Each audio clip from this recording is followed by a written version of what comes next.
Let me state what my issue is. I don't have an issue with modern players, modern fans, modern media talking about how great the modern basketball is. There's a lot of things different. There's a lot of things that have been improved upon. What's angering me is the disrespect for past generations, especially when current generations, the current players, are noting that there's a lack of effort in the NBA. So I'm not sure how much of this clip we're going to play. Please don't copyright us, fair use and all that. But let's let DeMar DeRozan, who's the player on the left for those who don't know, in the red, and Paul George is in the blue. Oh, man, there's more Illuminati stuff there. I'll leave that alone. One can of worms at a time. Let's just let it go. Pat Bev on his podcast just kind of mentioned that he thinks that there's like less than 50% of NBA players do not love playing basketball. Do you agree with that statement, or do you disagree with it? I 100% agree with that statement. No question. And even when he said it, I agree with him. I mean, those conversations I even had with Pat personally. You know what I mean? Hopefully it sounds good. Let me know. Our realm have those conversations because you been in a league long enough, you see it. You see it. You know what I mean? Cool. We always tell young guys that come in the league, like, we work 2 to 3 hours a day. There's no reason why you should ever be late, why it should be anything else come before this. This is what you get paid millions of dollars to do. And you have access to the gym to be able to work on your game, do whatever it is you need to do. And some guys don't do it. Some guys come to a gym, practice 10 minutes before practice, and think whatever we do then, their day is done. You know what I mean? But let me sit on a fucking video game longer than they work on their own game. You know what I mean? So that's it's crazy. Like, that's rough to hear, man. To recap, he's saying that there are players, like literally, like, okay, all we have to do to make millions of dollars work 2 or 3 hours a day. Hell, low spec Linux laptop for the Penguins, for the Two-Spirit Penguins. Shout out to Piers Morgan. Shout out to Punk Wild too. We love the Penguin community here. We're inclusive. But what this brother just said is there are people who make millions of dollars to play a kid's game and practice it for a few hours a day, and they rather play video games than do that. Than do a job that there are millions of people who wish they were 6'7", 6'8", and explosive, and given the genetic lottery to even be able to play in the NBA, even though we'll get into how it's more of a skill game anyway. And yet, this same generation will tell you Michael Jordan played against plumbers. Dr. J played against plumbers and firemen. By the way, plumbers make a lot of money, motherfucker.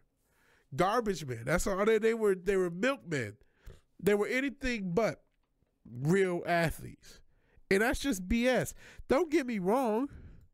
We live in an era where the training is a lot better.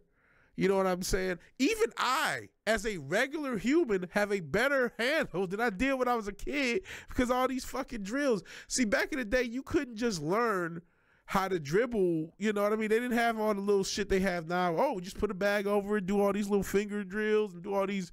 They got so many drills on YouTube. These kids are learning stuff in AAU, but the one thing they're not learning is fucking effort. By the way, a few statistics, because there's also these athletes were bigger, smaller, bigger, faster, stronger. This is the average height in the NBA since 1952, where it was at its lowest, 6'4". What's the current height? 6'7". In the past few years, it was 6'6". By the way, today is 6'6". Illuminati confirmed. And also, it was 6'6" in the 60s. Not to, again, whatever. But 6'6" was the average height in the 60s. And it's 1 inch taller, not just this year. And last year, it was also 6'6". In fact, the entire history of the NBA, the average height has been between 6'4" and 6'7", which is not that much. Yet, bigger, faster, stronger. Pounds have went up maybe 10 pounds. Let's see. 1960 was 204. Now it's 216? 11 pounds? That's bigger, faster, stronger. By the way, Here's another statistic. I'm not sure if you guys can see this. Check Basketball Reference for all this if it's hard to see. Apologies. Pace. Because the game's so fast. I've watched a new creator talk shit about, oh man, they need to shorten the games and all this stuff because of how much it's just too fast. Motherfucker, it was faster in 1974. And they wore Chuck Taylors. It was faster. It was harder. They put more effort in 1974 in Chuck Taylors than these guys do with fucking spas, personal trainers, personal massage therapists, drills, all the information on nutrition and recovery and how to get better that could possibly exist. Yet there was a higher pace of play in the 70s. It is so fucking ridiculous. Again, you can comment on how skilled these guys are and talk about, man, Jokic is great and Curry is great and even LeBron.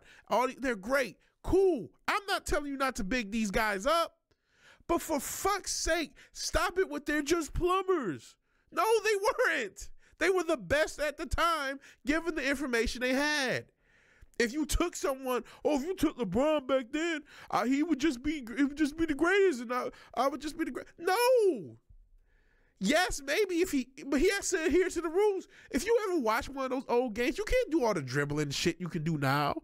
It was a lot more physical. Shit, it was more physical in the 60s than it was in the 80s. I'm not saying shit on these players. I'm not saying you have to exist in this exaltation of greatness. It's, stuff is always happening. Stuff is always moving. But don't call these guys plumbers and don't call these guys whatever, because if they didn't exist, this whole league wouldn't exist. There wouldn't be any of these stars if you didn't have the Jerry West, the Wilt Chamberlains, the Bill Russells, the Elgin Baylors, the Oscar Robertsons, then the Julius Irvings and the Wes Unselds, Rick Barrys, going on to the Bill Waltons, then the Larry Birds, Magic Johnson, Michael Jordan, et cetera, et cetera. Less ball hogging back in the day. That's another thing. Speaking of you watch the EuroLeague, you got to pass the ball. Something they don't do anymore. Half of the thing is just this 1-5 pick and roll shit where you have one guy take a bunch of dribbles. He either takes a shot, takes a step back shot, or comes off the pick, drives and kicks. That's the entire NBA's offense, ironically, except for two teams. What two teams are that, you might ask? The Miami Heat and the Denver Nuggets. Oh, wait a second. They're in the finals. Why? Because they passed the fucking ball. They passed the ball. That's a skill, by the way. Teamwork. It was more skilled. No, there were different skills. People used to have defensive footwork. And here's another thing. I'm on the stat. I can bring this shit to me. People had this shit called defensive footwork and defensive fundamentals. I don't give a fuck if you were in Iowa. I don't give a fuck if you were in New York. I don't give a fuck if you were in Detroit. I don't care if you were in West Virginia. I don't give a fuck where you were. For a good 30, 40, 50 years, everybody up until the mid-2000s knew how to do that little chop step to close out on somebody, knew how to box out, and knew how to position their feet defensively. Even if the coach was just a math teacher, he would teach you that. Everyone had that fundamental. And the ball travels faster than you do. Pass the ball. These basic fundamentals, they were still around back when I was young. Back to 04, 05 Pistons, Spurs, teams like that used ball movement a little bit earlier. The Sacramento Kings, even the Mavs before they won. Yeah, Euro players say it's easier to score. I wonder why. Let me see. I'm sorry, I got to look sometimes because I got this. Let's go full tackle basketball, says Tom Jensen. Sup, Mike? Hell, Mike DiCarlo. Yeah, the Euro players are saying that. Doncic saying that. And it's because it's true. It's much easier to score. It's a bunch of spacing. And the thing is, going back to the comment that we saw at the beginning of this segment, is effort. Listen, Trae Young has more offensive skills than one of my favorite players growing up, Ben Wallace. He can shoot the ball from further. He can do all these cool-ass dribble moves, cool passes. And I'm not saying Trae Young doesn't put up effort, right?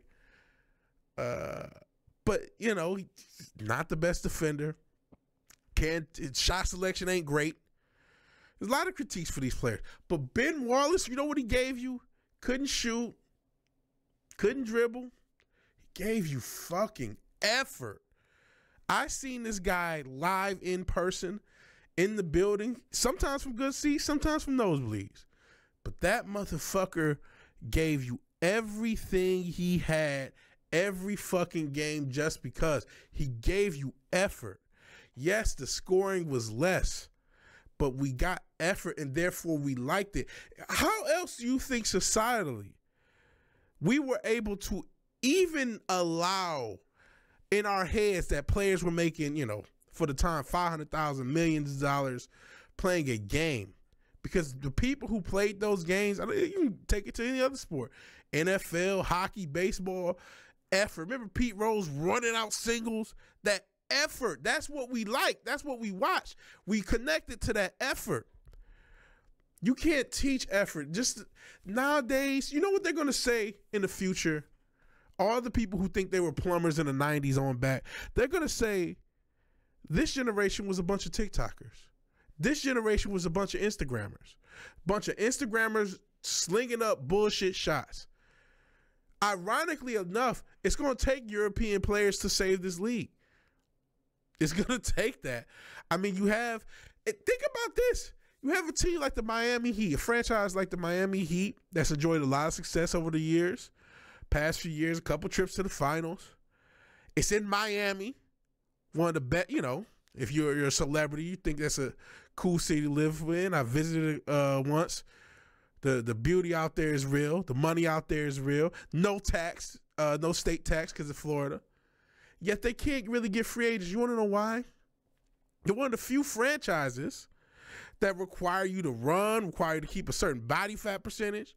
They require effort, and so people don't sign there. Even though it's fucking Miami. Don't tell me the old league was worse. If you like this league, fine. But the effort in it is literally not there, and that's not my opinion anymore. It's not just the old heads talking shit. There are current players saying it.